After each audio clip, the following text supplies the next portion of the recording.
Hello everyone. Today we will start from question number 8 of exercise 12.2. A horse is tied to a peg at one corner of a square shaped grass field of side 15 meter by means of a 5 meter long rope. हमारे पास एक square shaped का grass field है, ठीक है, like this. ये figure आपको book में given है, जिसमें इन्होंने बोला है कि इस फील्ड के एक कॉर्नर पर हमने वाले इस कॉर्नर पर एक हॉर्स टाई किया हुआ है. इस पॉइंट पर एक हॉर्स है, ठीक है, उसको टाई किया हुआ है किसके साथ? एक रोप के साथ. जो ये हमारा ग्रास फील्ड है ना, इसकी जो साइड है, मतलब स्क्वेयर की जो साइड है वो कितनी है? 15 मीटर. और जो रोप है उसकी जो लेंथ है वो कितनी है? 5 मीटर. देखो इस टाइप से आपको फिगर गिवन है.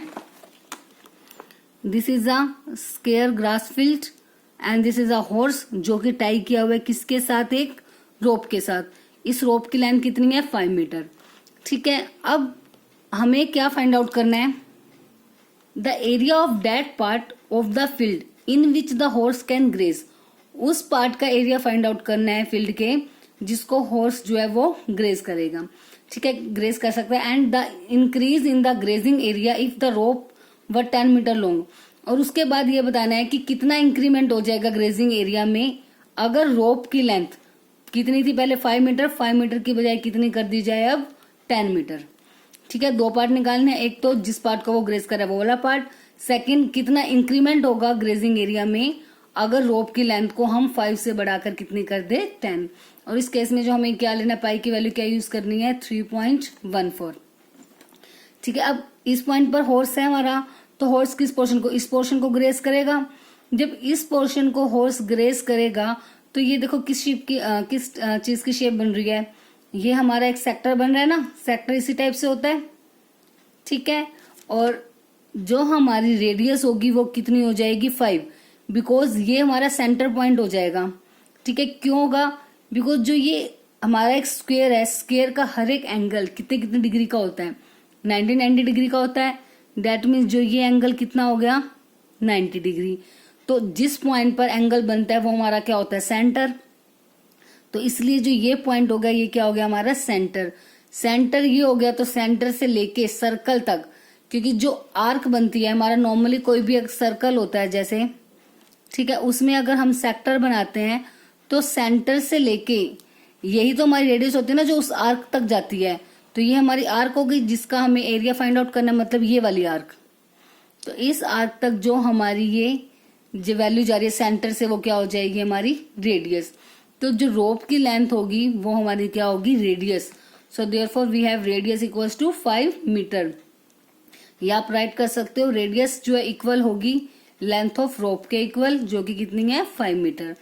अब हमें फाइंड आउट करना है area of the sector theta by 360 into pi r square. तो यहाँ पे हमें मेंशन भी करना पड़ेगा थीटा कितना है? 90 डिग्री. इसका रीजन राइट कर सकते हो कि each angle of the square is 90 degree. ठीक है, लिख सकते हैं ईच एंगल ऑफ स्क्वायर. तो उसका हर एक एंगल कितने डिग्री का होता है? 90 डिग्री का. तो यहाँ से क्लियर हो गया कि हमारे पास जो एंगल होगा वो कितना होगा? 90 डिग्री. तो बस अब हमने सिंपल किसका एरिया फाइंड आउट करना है? सेक्टर का, फर्स्ट पार्ट में. तो theta by 360 into pi r square. Theta is 90 by 360 multiply pi की वैल्यू यूज करनी है 3.14 multiply radius is 5 unit. Cancel out कर देते हैं. 0 से 0 कट. 9 1 जा 9, 9 4 जा 36. तो इसको कैंसिल आउट करते हैं. आगे 2 2 जा 4, 2 1 जा 2, 0.25 जा 10, 2 7 जा 14.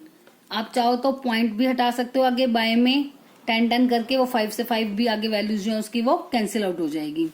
नहीं तो डायरेक्ट अब इनकी 25 के साथ इसकी मल्टीप्लाई कर देंगे. जो आंसर आएगा उसको 2 से डिवाइड. तो अब 25 के साथ मल्टीप्लाई करें तो कितना आया? 39.25.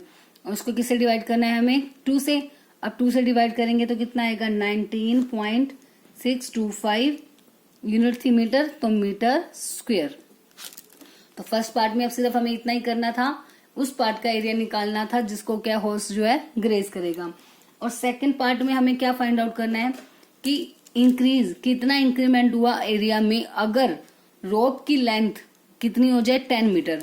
तो रोप की लेंथ 10 मीटर हो जाए, इसका मतलब जो रोप की लेंथ थी वो हमारी क्या थी, रेडियस थी, तो इसका मतलब रेडियस 5 मीटर से इंक्रीज होके कितनी हो जाएगी, 10 metre.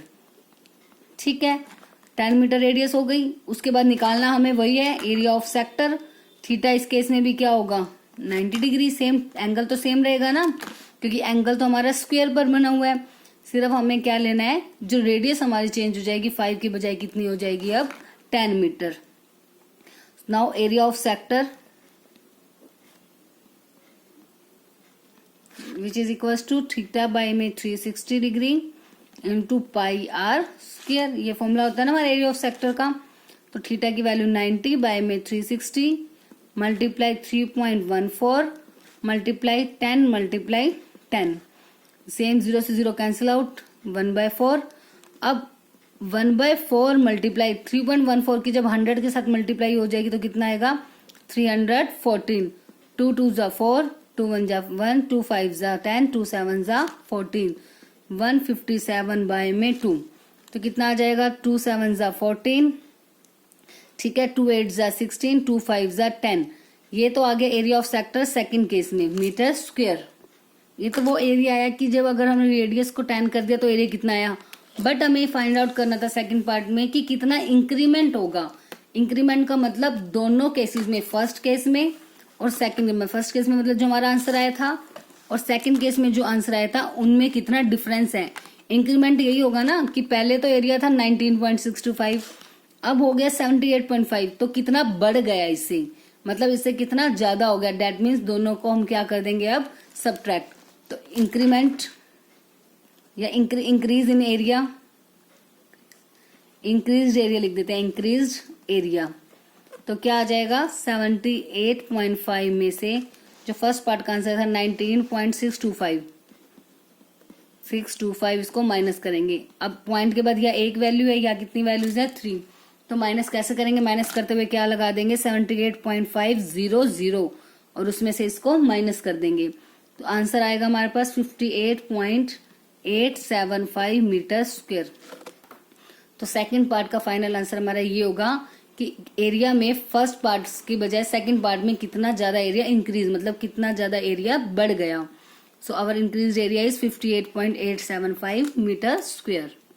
Now next question number 9 में क्या है, a brooch is made with silver wire.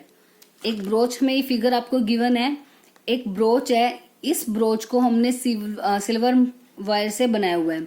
ठीक है, in form of a circle, किस फॉर्म में बनाया है इसको, सर्कल की फॉर्म में, जिसका डायामीटर कितना है, 35 मिलीमीटर सॉरी। सर्कल का डायामीटर है हमारे पास 35 millimetre. The wire is also use in making 5 diameters. मतलब जो वायर थी सिल्वर वायर, उससे एक तो बना दिया सर्कल और उसके बाद उसके 5 डायमीटर, 1 2 3 4 और 5, 5 डायमीटर और एक सर्कल। ये सब किससे बनाया हुआ हमने, एक वायर से। ठीक है, shown divide which divide the circle, जो कि ये 5 डायमीटर है, ये सर्कल को 10 इक्वल पार्ट्स में डिवाइड करते हैं, 1 2 3 4 5 6 7 8 9 10। तो ये जो 5 डायमीटर्स थे, इसने सर्कल को टोटल 10 इक्वल पार्ट्स में डिवाइड कर दिया। ठीक है, हमें फाइंड आउट करना है the total length of the silver wire required, कि जो सिल्वर वायर थी उसकी टोटल लेंथ कितनी थी। मतलब सिल्वर वायर से हमने क्या क्या बनाया, एक सर्कल बनाया और 5 डायमीटर्स बनाए, तो इन सबको बनाने में कितनी वायर हमारी यूज हुई, ये हमें फाइंड आउट करना है। सेकंड पार्ट में एरिया ऑफ ईच सेक्टर, हर एक सेक्टर का, देखो ये सभी सेक्टर्स ही तो बन रहे हैं, ये बिकॉज ये सभी डायमीटर्स ही हैं, तो ये हमारी रेडियस बन जाएंगी। और ये वाले पोर्शन, ये वाली जो शेप होती है जो रेडियस के साथ और कोरस्पॉन्डिंग आर्क से मिलकर बनता है, उस रीजन को हम क्या बोलते हैं, सेक्टर। ईच सेक्टर का एरिया निकालना, मतलब एक का एरिया निकाल देंगे, वही सबका सेम आएगा, क्योंकि सभी जो है इक्वल पार्ट्स है, मतलब इक्वल सेम पार्ट्स में, मतलब ये पोर्शन सभी 10 के 10 कैसे हैं, इक्वल, तो सबका एरिया भी कैसा आएगा, सेम आएगा। अब सबसे पहले डायमीटर गिवन है हमारे पास कितना, 35 मिलीमीटर। तो रेडियस निकालनी है हमें, रेडियस होती है डायमीटर का हाफ, तो डायमीटर है 35, तो उसका हाफ कितना हो जाएगा, 35 बाय में 2 millimetre, that is the radius of the circle. अब उसके बाद उन्होंने क्या हमें बताना क्या है कि टोटल लेंथ सिल्वर वायर की कितनी चाहिए। तो ये बताना है कि जो कितनी सिल्वर वायर यूज हुई है, तो उसके लिए हमें पहले देखना पड़ेगा कि कहाँ कहाँ उसका यूज हुआ है। 5 डायमीटर उससे हमने बनाए हैं और एक सर्कल। तो कितने diameter, sorry number of diameters use with the sorry made with the circle आएगा यहाँ पे। Number of diameters made with the wire, wire के साथ कितने डायमीटर्स बनाए हमने 5। तो टोटल लेंथ कितनी होगी, 5 डायमीटर की जितनी लेंथ होगी वो प्लस सरकमफ्रेंस, क्योंकि जो सर्कल बनाया है हमने वो सर्कल की क्या बनेगी, बाउंड्री। अंदर वाला पोर्शन तो नहीं बनेगा ना उससे।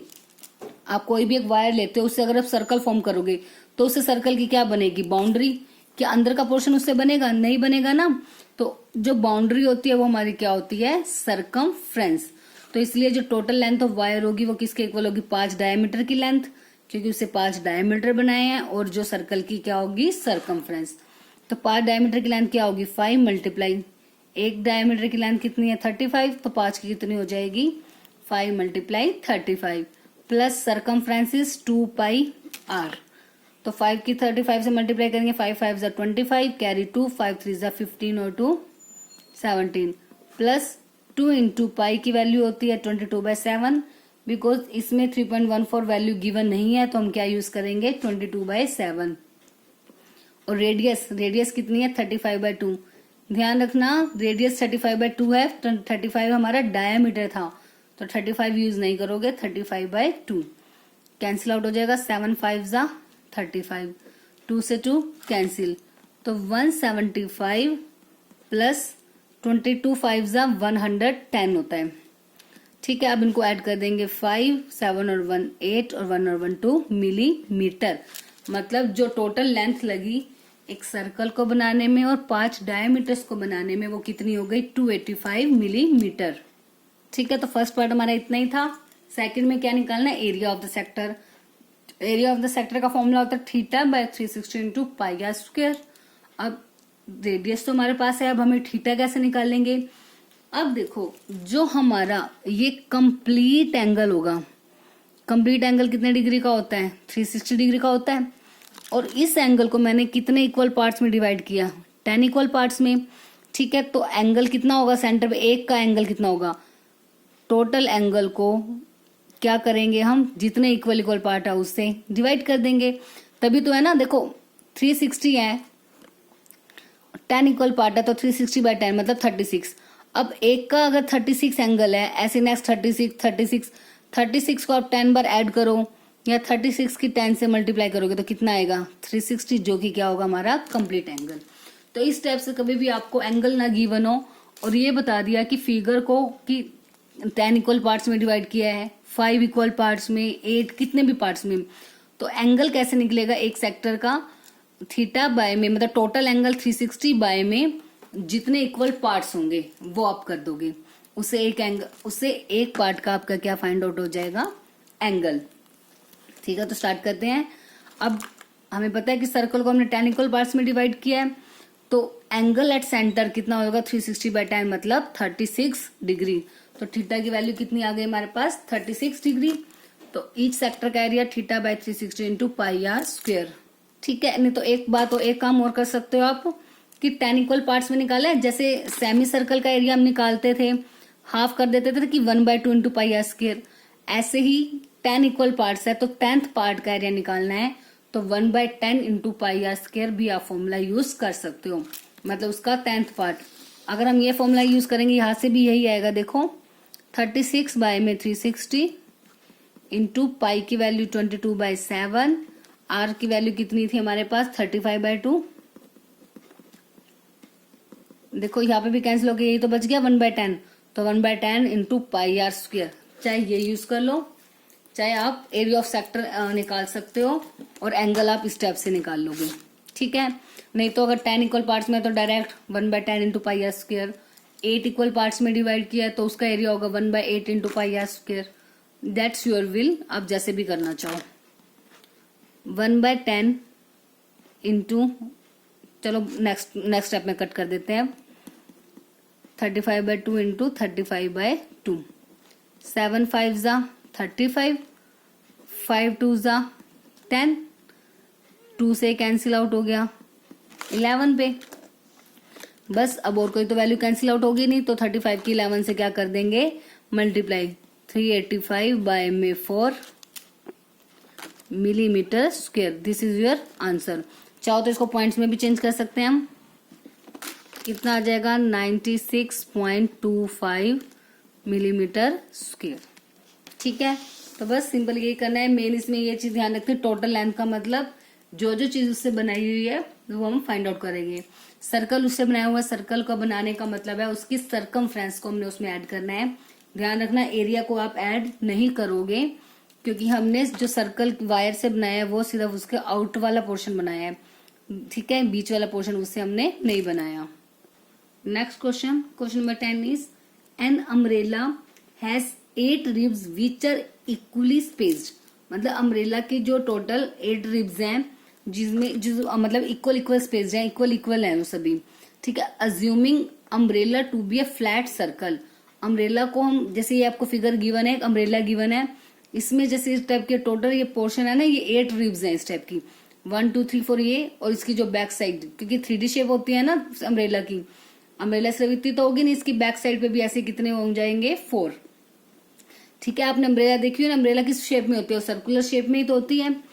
तो इसलिए वो कह रहे हैं कि अज्यूम कर लेंगे अम्ब्रेला को हम एक फ्लैट सर्कल, मतलब सर्कल मान लेंगे जिसकी रेडियस कितनी है 45 सेंटीमीटर, मतलब radius circle is 45। Find the area between the 2 consecutive ribs. 2 consecutive ribs मतलब जैसे ये और ये 2 रिब्स हो गई, इनके बीच का जो ये वाला पोर्शन है, ये पोर्शन, इसका हमें क्या फाइंड आउट करना है, एरिया। कॉन्सिक्यूटिव का मतलब होता है कॉन्टिन्यू। आप ऐसा नहीं कर सकते कि इन दोनों के बीच का निकालो या इन दोनों का, इक्वल जो मतलब कॉन्सिक्यूटिव मतलब कॉन्टिन्यू, इन दोनों के बीच का ये कह सकते हो, या फिर इसके बीच का, किसी भी एक का निकालो, आएंगे तो सभी सेम, क्योंकि जो ये है वो इक्वल स्पेस पर है, मतलब ये सभी इक्वल है सभी रिब्स का मतलब जो ये लाइनिंग है ना ये वाली, इसको बोला गया है। ठीक है, वो सभी इक्वल स्पेस पर हैं, इक्वल स्पेस के बाद हैं सभी सभी। ठीक है, इसके साथ एक और फिगर दी हुई है कि इसको सर्कुलर शेप में बना के इस टाइप के, देखो ये सेक्टर्स, ये अलग अलग सेक्टर्स हैं, इनको ज्वाइन किया हुआ है, तो एक क्या बन गया हमारा, एक सर्कल। ठीक है, दीज ऑल आर सेक्टर्स। इससे ये आपको बताया जा रहा है इस फिगर के थ्रू कि जो ये 8 रिब्स से जो ये हमारे पोर्शंस बने हुए अम्ब्रेला के, ये सभी क्या फॉर्म में है, हमारे सेक्टर की फॉर्म में। ठीक है, ये आप देख सकते हो 1 2 3 4 5 6 7 8, टोटल 8 सेक्टर्स हैं, और सभी का एरिया सेम आएगा क्योंकि सभी जो है इक्वल हैं। रिब्स का जो गैप है वो कैसा है, इक्वल, तो इसलिए आपको देखो मेंशन था कि 8 इक्वली स्पेस्ड रिब्स। ठीक है, तो अब वही सेम जैसे लास्ट क्वेश्चन में हमने इसमें एंगल नहीं दिया हो तो हमने कैसे निकाला था वो थीटा 360 बाय में जितने इक्वल पार्ट्स, तो इसमें भी वैसे ही एंगल निकाल लेंगे 360 बाय में 8, क्योंकि सर्कल को हमने कितने इक्वल पार्ट्स में डिवाइड किया है 8, तो कितना आ गया हमारा, इसको कैंसिल आउट करके 45 डिग्री, तो एंगल आ गया हमारा 45। तो एक तो मेथड ये हो गया कि आप थीटा निकाल लो, नहीं तो आपने 8th पार्ट का एरिया निकालना है ना, क्योंकि 8 इक्वल पार्ट्स में है, तो 1/8 इंटू पाई आर स्क्वायर भी आप यूज कर सकते हो। अदरवाइज हम कैसे यूज करेंगे, एरिया ऑफ सेक्टर वाला, क्योंकि एरिया बिटवीन 2 कॉन्सिक्यूटिव रिब्स किसके इक्वल होगा, एरिया ऑफ द सेक्टर, तो theta by 360 into pi r square, तो 45 बाय में 360 इंटू पाई की वैल्यू 22/7, आर इज 45, तो 45 मल्टीप्लाई 45। तो अब इसको कैंसिल आउट करेंगे, तो 45 से इसको कैंसिल आउट करके कितने पे जाएगा, ये 8 पे, 45 8 जा 360, क्योंकि आप देख सकते हो यहाँ पे कैंसिल आउट करके यही तो आया था 8 से 360 को 45, वही हम यहाँ कर रहे हैं। तो बस अब इसमें क्या बन गया 1/8, और कोई वैल्यू कैंसिल आउट होते तो कर देते हैं, 2 4 जा 8, 2 1 जा 2, 2 1 जा 2, बस अब 40 और कोई वैल्यू तो कैंसिल आउट होगी नहीं, तो 45 के स्क्वायर की किससे मल्टीप्लाई करेंगे, 11 से, तो हमारे पास आएगा 22275 बाय में 7 4 जा 28, और क्या थी हमारी यूनिट, सेंटीमीटर स्क्वायर। तो इसका आंसर हम इतना ही छोड़ देंगे, आप चाहो तो इससे आगे पॉइंट्स में भी सॉल्व करके राइट कर सकते हो। ठीक है, तो बस आज के लिए हम ये 3 क्वेश्चन ही करेंगे, question number 8 9 and 10। I hope तीनों क्वेश्चंस आपको अच्छे से क्लियर हो गए होंगे, एंड आपने अब तक सेक्टर और सेगमेंट के सभी फॉर्मूलाज भी अच्छे से लर्न कर लिए होंगे।